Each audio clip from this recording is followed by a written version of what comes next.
It's going to be a busy week on television. And as we mentioned, NBC airs John and Yoko, a love story, on Monday night. It's based on the lives of John Lennon and Yoko Ono. Lennon was killed almost 5 years ago. And in the time since, Ono has made few public statements. Now, with a new album in the record stores, she has begun to re-emerge. Barbara Howard spoke with her in New York. Since Yoko Ono first met John Lennon more than 19 years ago, she has been deviled with the image of bossy woman. Some extremists even believe that when Ono captured Lennon's heart, she also took control of his mind. Even after Lennon's death, Ono's rare public appearances only further convinced her detractors she was indeed a reclusive, calculating woman. Ono believes the reputation undeserved, but admits it sometimes comes in handy. Sometimes it's a blessing in disguise. I'm not a particularly strong woman, and quite often a person who's not particularly strong somehow has a very, very strong image in the world. I don't know how that happens, but in my case, I'm thankful that I did have that image, so that the Blue Meanies really didn't try to get me. They might have been scared of me, you know. And in hindsight, I think that way. Another salute to Lennon's memory is Larger Than Life, a television film billed as John and Yoko, a love story. It airs Monday night on NBC and dramatizes the couple's relationship, including the birth of their son Sean and Lennon's untimely death. Much of the movie was shot in New York, some scenes outside the very building where Yoko and Sean still reside. The shooting of the film. Did you watch any of that, Yoko? Were you able to watch any of the shooting? No. Too painful?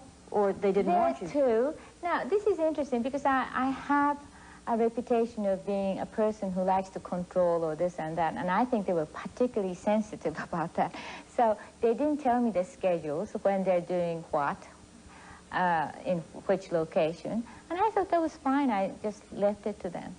You know, they say life begins at 40. No, it begins at 48. Oh, for you, yeah. No, I believe it. I'm so excited. It's like I'm 21 and I'm saying, wow, what's going to happen, you know?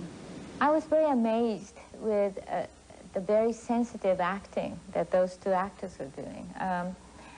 Mark McGann and Kim Miori. They're very, very good.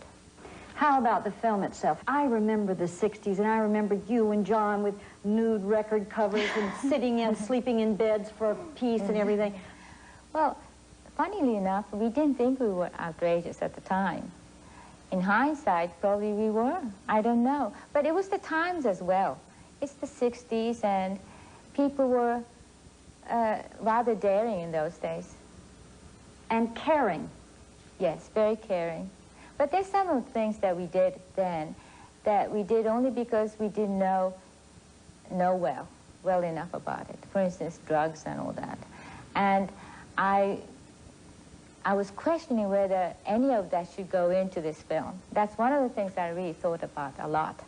But they said they were going to put it in, and I thought, well, probably it's better to just show how it was, like it was. But how it was is no longer how it is.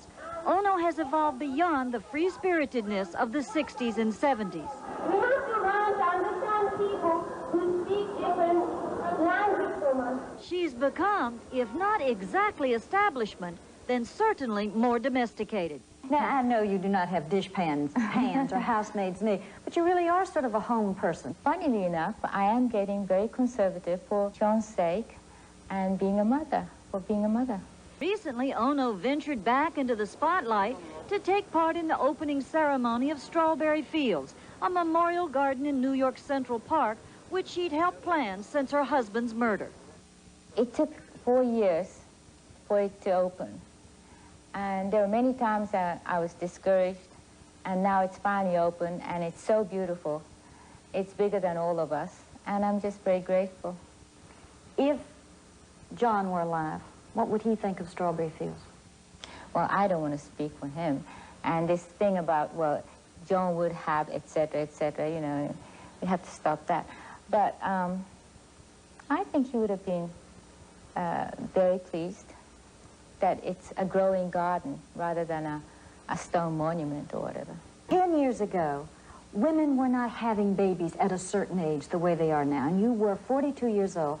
And Yes. that was a gutsy thing to do. Would it not be the same, Strawberry Fields, records, movies, whatever, without that little boy? Well, I mean, he is really the energy source and the one who's helping me to go through all this, you see. So I'm very lucky. I'm a very lucky mother.